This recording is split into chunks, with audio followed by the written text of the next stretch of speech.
This is Jordan Tower with JT News. Make sure you smash that like button, smash that subscribe button. Let's get right into the news. All right, so what are we talking about? Well, Brandy is clout chasing. Okay, so Brandy's been chilling. Okay, she made a lot of money in the 90s, in the early 2000s. Okay, and you know, if you're in your early 20s, you don't know that Brandy and Ray J are related. You only know that if you grew up late, like if you were growing up during the 90s and early 2000s, like around that time, right?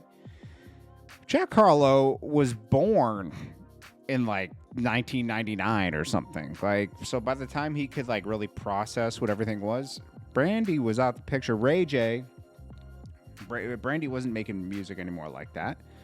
And she wasn't on TV like that anymore. And Ray J was still making music, but it was like Ray J's always been doing a little bit of something here and there. Brandy made so much money that like she doesn't have to do anything anymore. Okay, she went diamond, so she releases a diss track to Jack Harlow.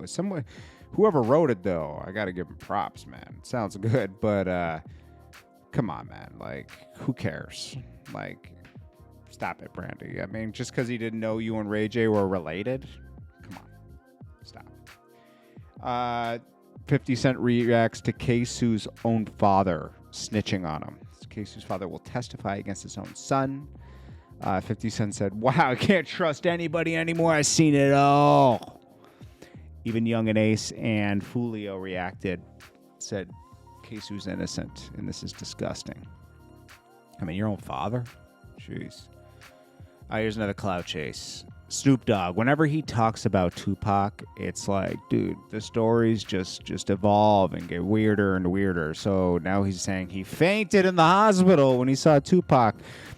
First of all, don't forget, 2 days before that, they were in New York, and he tried to make peace with Big without telling Pac, or Suge Knight went on the radio with Angie Martinez. So he said, "I felt like they were going to stab me on the way back on the plane. I had a fork in my hand the whole time." Tension was between Suge Knight, Tupac, and Snoop. Okay, they were kind of against Snoop at this time. Then Tupac gets shot. So I'm sure Snoop did go to Vegas. He skipped the Vegas trip because they had so much tension, right? And when he got there, he said he went to Suge's house in Vegas, right? And he was like, his head was all wrapped up, and he said, Pac's gonna make it. It's cool. He went to the hospital. And he said he ain't gonna make it. He didn't look like he was gonna make it. And then I fainted. And then his mom told me to get together and be strong for him. But this story changes every time, and I'm so sick of hearing it. I'm gonna be honest with you. Every time it's a different version.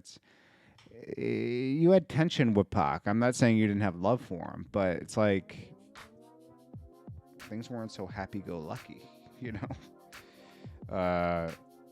fainting and all that. Come on, man. You just beat a murder trial, just a year or two prior to that. It's like, I don't think you were fainting at the sight of that. You knew that something bad was going to happen. I think if you were old enough at that time, I wasn't, so I wouldn't have known if something bad was going to happen, but Pac was in a lot of controversy, and if I had been older at that time, I would have said, this guy is going to get himself taken out, because he was messing with if I had been able to know what gang stuff was and all that kind of stuff, like understand it more, you would have seen that Pac wasn't a gang member in the beginning, and then he became one when he got out of jail. He became more of one, like all of a sudden he's a West Coast rapper.